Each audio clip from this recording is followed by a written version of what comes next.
Bard on the Plains podcast with Mike McPeak. It's about stories, mine and yours.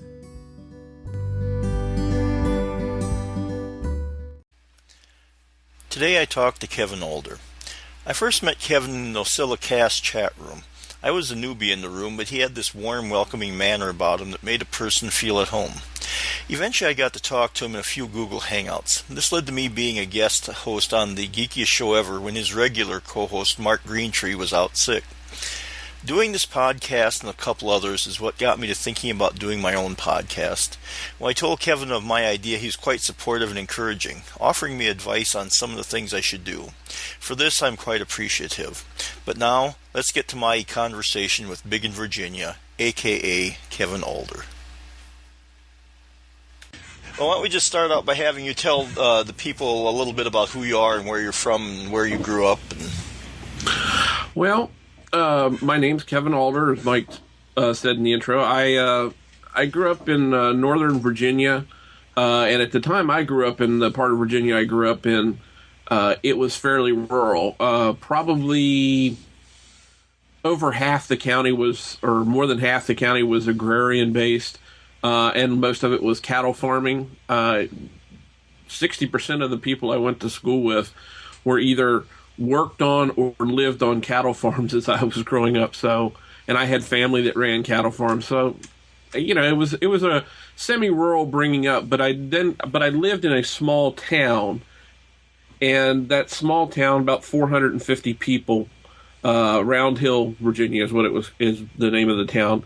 It was a very small town, and literally the house I grew up in, 2 houses down, it went to wilderness. You went 4 houses out in front of me, you went up into the woods and stuff like that. We could walk out and just go hunting without having to go very far out into the woods. So it was pretty small, and like I said, for an aspiring geek, it was at times a bit of a challenge, although I don't think I knew as much about my geekery at that point in time as I do nowadays.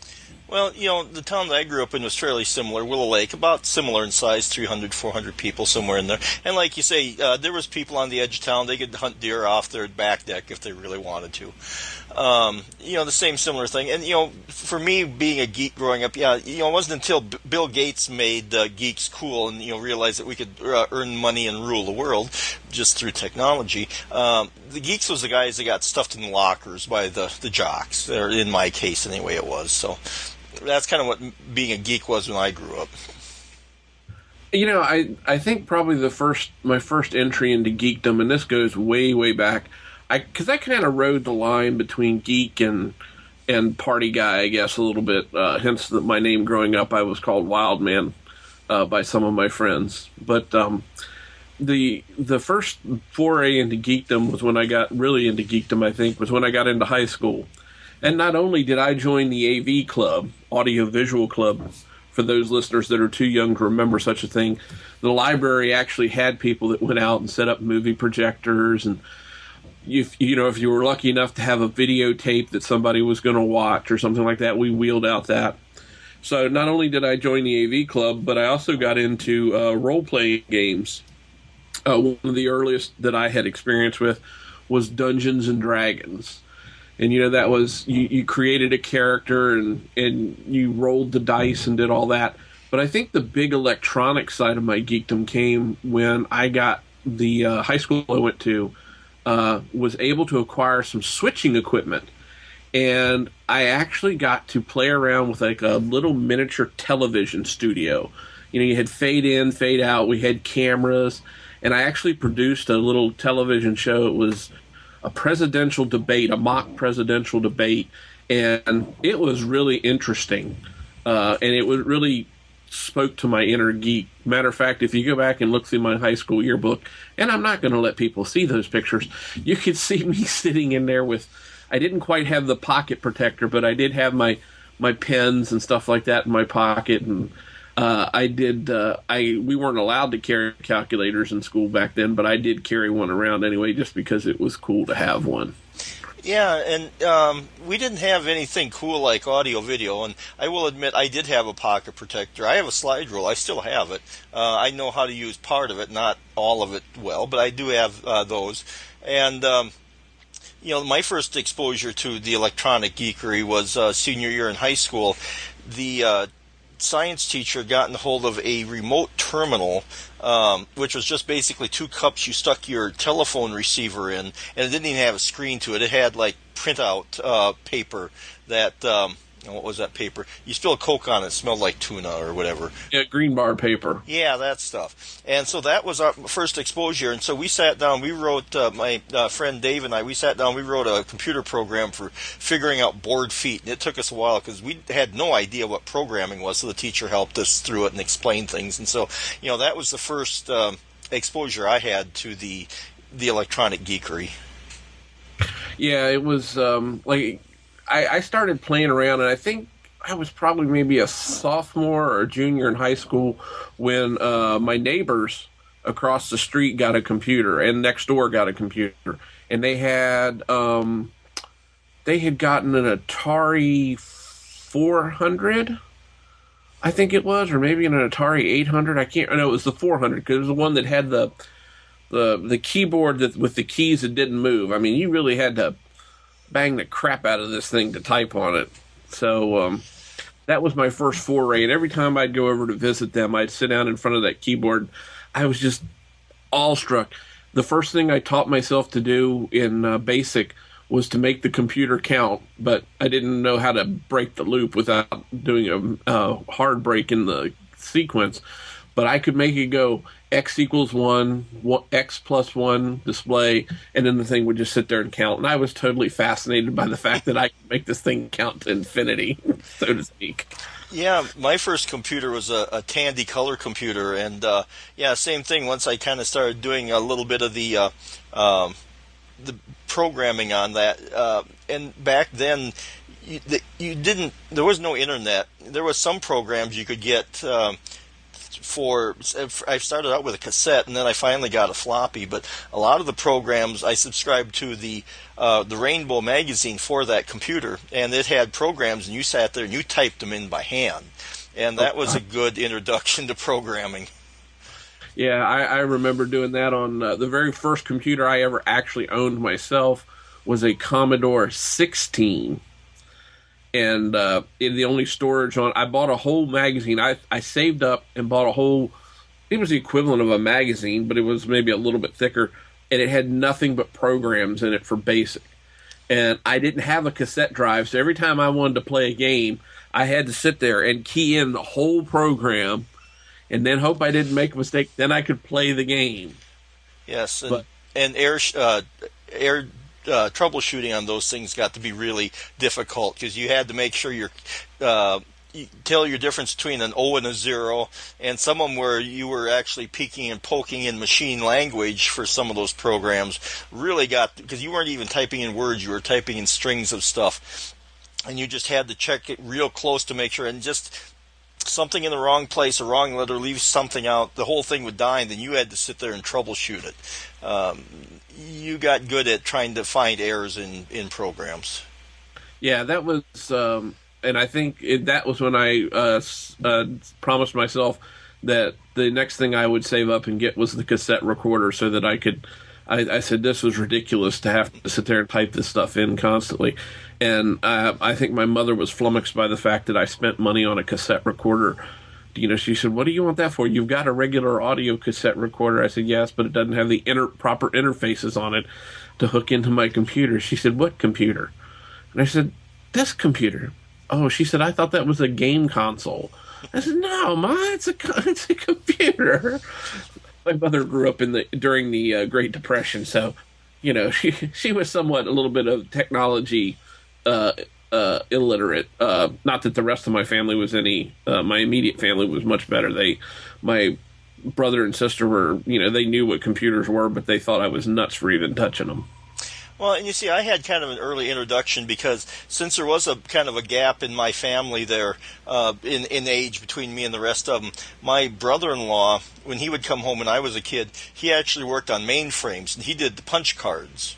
And so he would bring home all these punch cards. I remember he brought home one that spelled out Merry Christmas one year.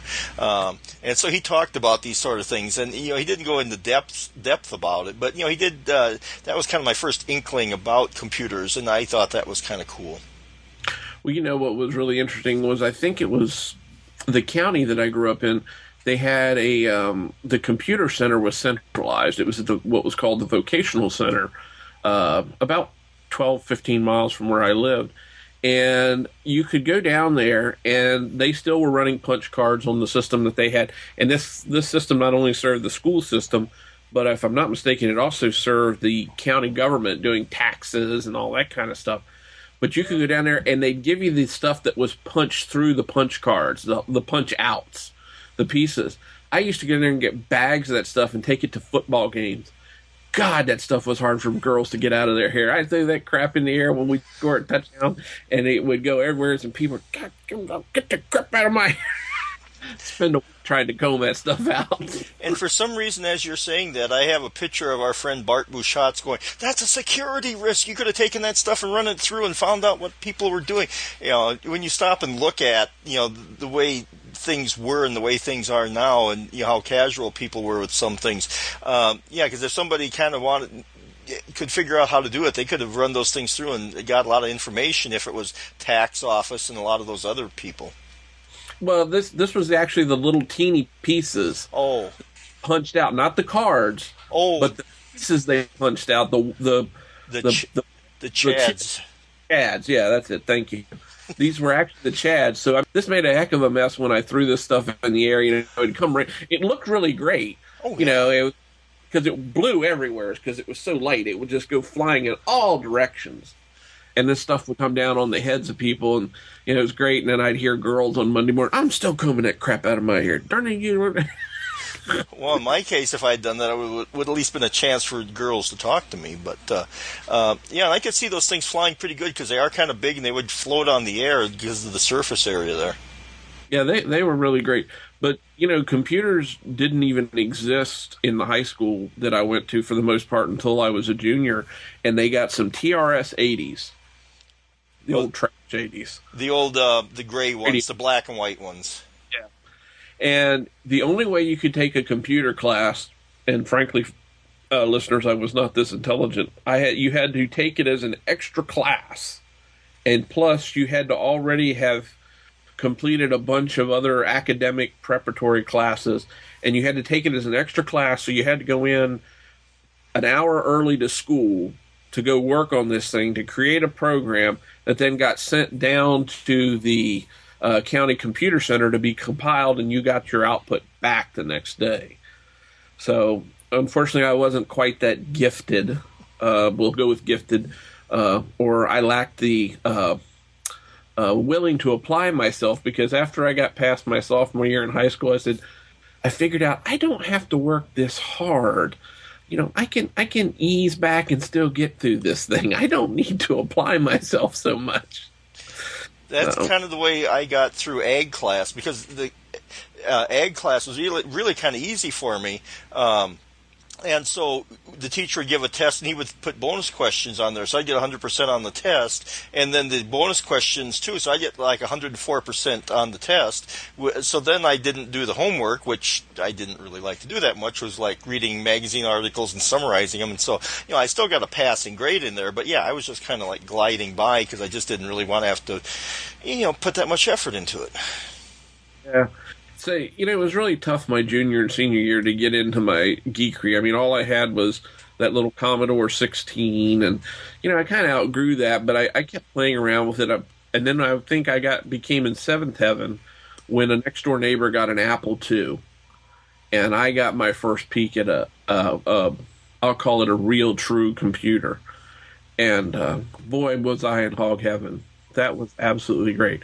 But, again, I couldn't spend a whole lot of time on it. It was in my neighbor's house. It was in their basement. It was really meant for their kids, principally their older son, who was a friend of mine, which he would let me use it anytime we were over there doing something together. But, it's a little obvious if I show up every day at 3:30 after school, say, "Hey, what's Wayne doing? Can I come downstairs and use the computer?" It got a little obvious. So I deviated my geekdom into fooling around with other things. VCRs were becoming popular. I started making a little bit of money on the side, setting up VCRs for people, and teaching them how to program a VCR, because that was like wizardry to some people back in those days. Because you always had that term, the 12 o'clock flasher. You remember that term, Mike? No, I don't. It was one we used for people that were too incapable of setting the clock correctly on their VCR. And you go in their house and their VCR was always flashing 12 o'clock. It's like, really? You can't set that? It's not that hard. So I actually started making money going around helping people, parents set up VCRs, and, the power would blink. I'd get the phone call the next day. Mike, blinking again. Can you come fix? So that was how I dealt with my geekdom back then, when I didn't have great access to a computer. Of course, the internet was just like, didn't exist. I didn't know anything about bulletin boards at that time. I didn't have a modem. I didn't have any of that sort of thing to reach out to the outer world. Yeah, see, I got my first computer in 1982. I was 19 years old at the time, out of high school. I was going to Votech in Watertown, and I had some money, and Radio Shack was selling this wonderful color computer. And so I thought, hey, I latched onto that thing, and I've still got it. It's right out on the next room over there. I should make a museum piece out of that thing. But, I got that and the cassette recorder, and it had cartridges that you slid in there. And one of them was a simple spreadsheet, very simple spreadsheet that you could do a few things with. And I was going to try and use this to run the farm with, because at that time I was going to school and then going home and running the farm because Dad had passed away. And so I'm trying to use this, and I tried using it at different times for doing different things, sometimes spreadsheets for keeping track of stuff. At one point, when I moved up to the next version of the Color Computer 3, that one had an operating system on it called OS 9, not to be confused with the one that Apple came out with later.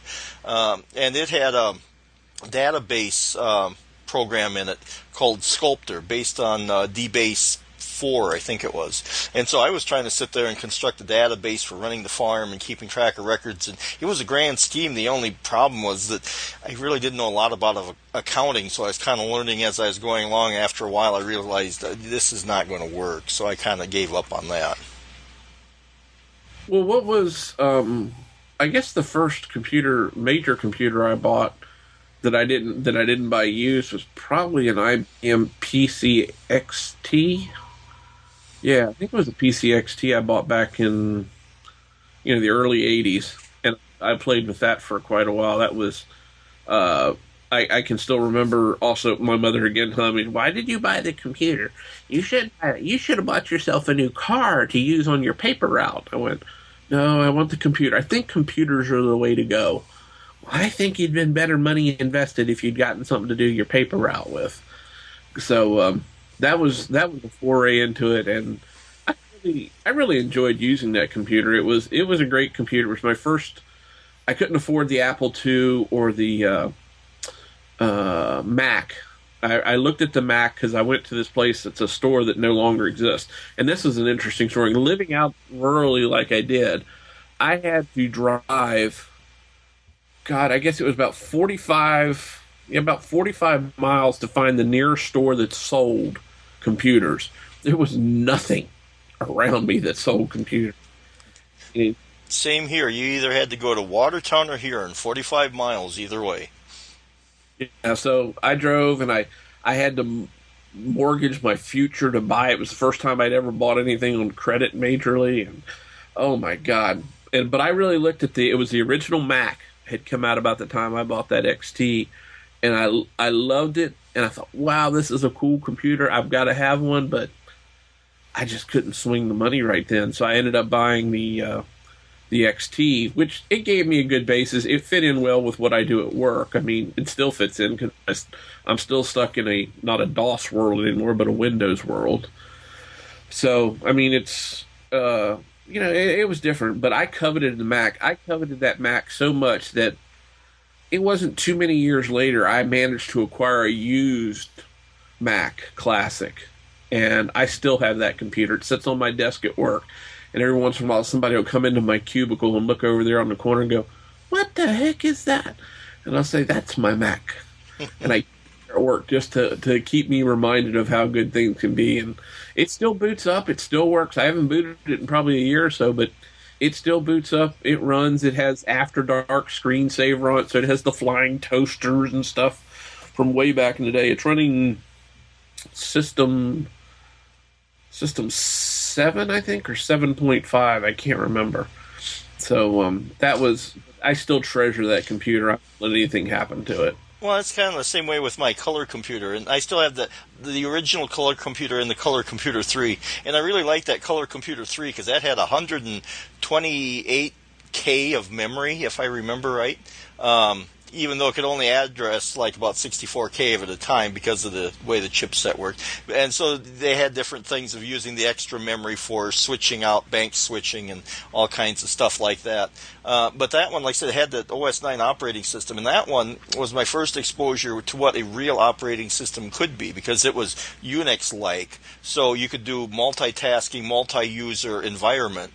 And they were starting to come out with a Windows environment, and I had the book. I bought the windowing book for it, and it had APIs, and you could start doing all this kind of stuff. And I really had hoped that one would be the one, because everyone was kind of neck and neck at that time for more or less on an even keel for computing, and I was really kind of hoping that one would kind of gain ground and become the standard. Obviously it didn't, but just messing around with that gave me some insight into how a computing and program should work, and I was dinking around doing a little programming in there with something called Basic 09, which was kind of a blend between Pascal and Basic programming, and I actually kind of liked it because, like I said, it was kind of the best of both worlds. I like Pascal because it had you could write it in plain language and be able to read it, and but then still some the flexibility of Basic, and I was messing around with that. And like I still love that computer. I don't boot it up. I don't know. I still got the 5.25-inch floppies around here for it, and I don't know if they're even readable anymore. Yeah, they might have lost their magnetism, so they're not readable anymore. What was I'm trying to think back. I think what I was rooting for back then more than anything was I coveted the Mac, and I also coveted the Amiga. The Amiga was an unbelievable looking machine. I never got to play with one. I only got to touch it in the store, and I just didn't have the money at the time. It was still popular to make it worthwhile. And then like I said, I bought that XT and I had all my money tied up in that thing. And then by the time I bought a computer desk and everything, I had all my money sunk in that. But I really, really coveted both of those systems. But I still work in a Windows world. It's so nice now, though. I remember even back when the big thing became. Did you ever go to computer shows when they were real popular? No. I think the closest I got was maybe the farm show or something. Somebody be showing off a computer there, and but not a full-fledged computer show. Oh, I started going to. That was the other thing. Living out where I did. I would start going in to see, they have these ham fests, as they call them, but they also usually, along with them, the hams, of course, being early adopters of technology, they had a lot of computer stuff at them. So I would I'd go to those things, and I'd meet some very interesting people, but that's how I started to get, it was my first foray into finding inexpensive computer parts and programs and software, and I used to go to find the vendors that were there, and they'd have the diskettes, the boxes and boxes. They were shareware vendors, and they'd charge you like $1.50 for a disc. They were bulk duplicating, and it was shareware software back in the day.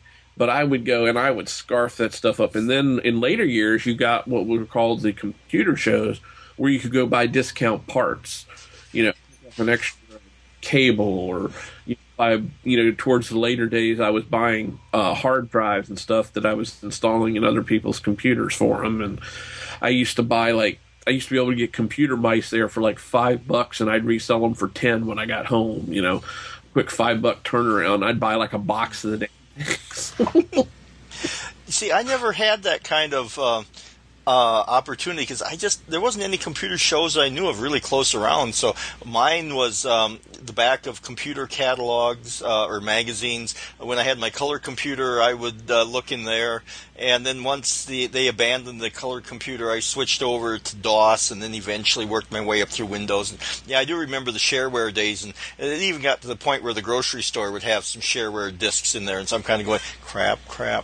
Oh, this was not too bad. No, a couple bucks. Okay, yeah, I'll give that a try. So, yeah, I do remember the shareware days. And as far as computer hardware, I just kind of scrounged what I could.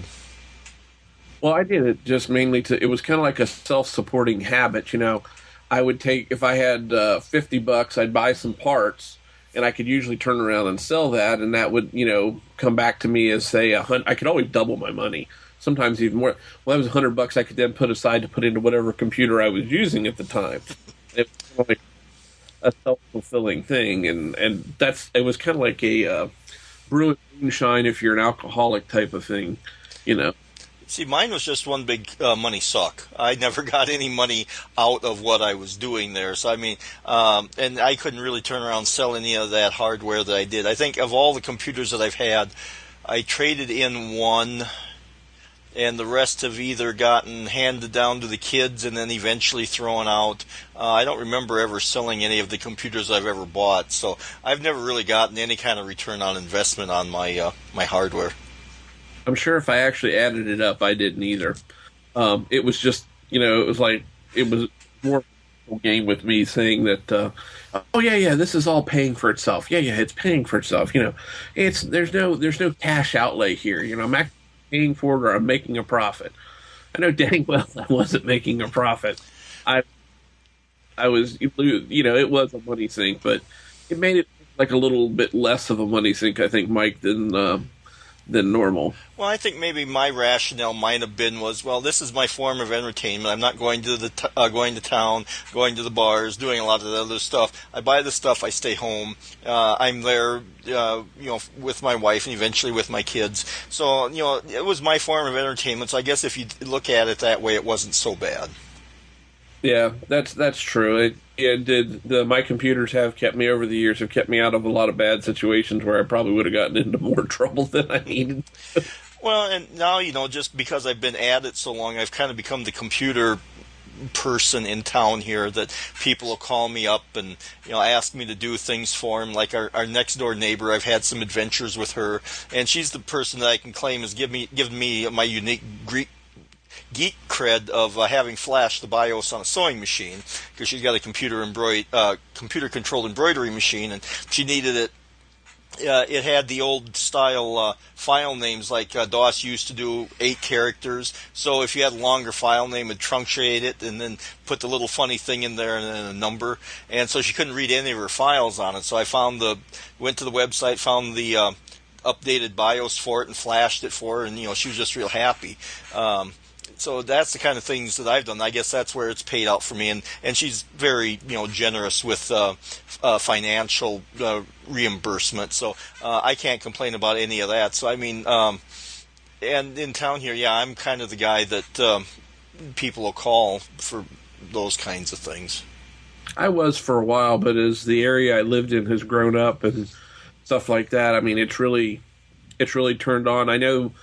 I was the neighborhood guy here where I live now for a while. Matter of fact, one of my neighbors, I had to go to him one time. This is back in the early days of wireless networks and stuff being in people's homes. And I went to him, I said, Keith, I said, I can see your network and I can see your printer and I can see what you're doing online. He went, you can? I said, yeah, dude, I can. And he said, well, tell you what you do. And this guy had a warped sense of humor, obviously. He said, you wait till I'm, because he's a paid fireman, and he would, do I think he did 36 or 72 hour shifts where he'd leave home for that long. He said, wait till I'm gone one night, and when you see Barbara's on the computer, and I'll tell you about what time she'll be on, he said, start sending stuff to the printer and freak her out and scare the crap out of her. I said, dude, that's your wife. What are you trying to do to her? Well, we kind of did the same thing. When I had gotten a laptop, we were just driving around Watertown, and my middle son Ryan was sitting in the back there. And as we're driving around, he's going, "Hey, I can see somebody's printer over here." And we were considering sending him something to the printer saying we're watching you, but we just figured that'd freak somebody out. We knew not to do it, but it just in our heads it seemed kind of funny to do it. Yeah, kind of like a portion of war driving, you might say. Yeah. And I still do that. I'll take my little Android tablet and I'll walk around town here just trying to see who has open Wi-Fi ports. And, this person has WEP. I don't know how to do it, but I know that WEP can be compromised pretty quickly and pretty easily. And I'm just kind of going around and looking at people's Wi-Fi and, seeing how secure it may be, if they even have it secured at all. Yeah, I used to do the same thing here in the neighborhood, and I really didn't have. Fortunately, my house sits high enough that I was a lot of signals all around me, and I'd have to go. Excuse me, you have an open wireless network. You might want to close it down. Why would you know that? I said, well, here, let me show you. Show them the notebook there, and give them the proof, and it's kind of interesting. I just kind of like to know where the open ports are. So if I go for a walk and I want to update my Twitter status or something, I know where to stop and do that. So I'm not going to do anything nefarious, but I'm just curious to where it's all at. Yeah, it's always fun to see who does what. It's even more fun when I'm driving to work. Sometimes I'll stop and as I go through, I cut through some subdivisions and stuff like that on my way to the office, and you'd be driving along, and I'll put my phone on, and beep, beep, beep, and the networks start popping up, and I'm going, really? And then I always love the people that, and I'm sure people have heard it said before, the biggest wireless, one of the biggest internet providers in the United States is Linksys. Like, really? Can't change the name of your router? Seriously? Skynet. I'm going, oh, that's real original. Ours I just entitled McPeak D-Link Router of Death. I was just being a little snarky. Oh, I did better. I did better with mine. My neighbor called and said, "Oh, I see you turned on your wireless," because for a long time I had everything set up so I ran it hardwired, and then I turned on wireless because I needed to have, I needed to get my phone and my other stuff on, and I named it "Crap in the Wind." I know when I first got, wasn't my first router, but I did eventually buy a wireless router in anticipation of getting something with Wi-Fi built into it, and I didn't have a clue, so I just plugged it in, and the neighbor kid said, "Hey, Mike, I can see your whole file system," so I just went in there and turned the Wi-Fi off until the time came that I actually had something that would use it. So I was guilty of that, too, but I didn't think that there was anybody in town smart enough to figure that one out. Yeah, well, that happens, and I guess that's what makes us geeks. Is sometimes we're prone to make mistakes as well. Oh yeah, I mean we got to. That's what makes us sort of human, I guess. So we have something in common with the rest of the normal people out there. You mean the norms? The norms. The norms, as I like to call them. Yeah, So we got to have something so that we don't feel too superior to them sometimes, but. But, we've had a nice little talk here, and I like to keep my podcast down to a decent length. So, I think we'll just kind of round it out here. And, and I thank you for coming and talking and having a nice little discussion and, just kind of geeking out here. I was going to go in a different direction, but, we ended up talking about the things that we liked, and that's what makes us who we are. Yeah. Well, I appreciate you having me on, Mike. I enjoy your show, and I really enjoyed the last couple episodes that I've listened to, and look forward to hearing something other than myself on the next episode. Okay, and I've got one or two more lined up here, so they'll be there for people to listen to. All right. Thanks, Mike. Yep. As I am doing this podcast, it is Thanksgiving weekend. Traditionally, this is the time that people reflect on their lives and give thanks for the blessings they have received. I am no different, and I would like to thank a few people who have been generous with me. There is my co-host on Sci-Fi Tech Talk, Julie Keel, for recording my intro and outro for the podcast and adding a touch of class to it. I am also grateful for the people who have taken the time out of their lives to have a conversation with me. I also need to thank my family for putting up with me when I tell them to leave me alone because I'm going to go record a podcast and then disappearing into my man cave, otherwise known as Nerdvana, for periods of time. But most of all, I would like to thank you, the listeners, for taking the time to hear what I have to say. And if you have any comments or suggestions, please feel free to email me. In closing, I would just like to say that I hope you are able to reap the blessings of the coming year.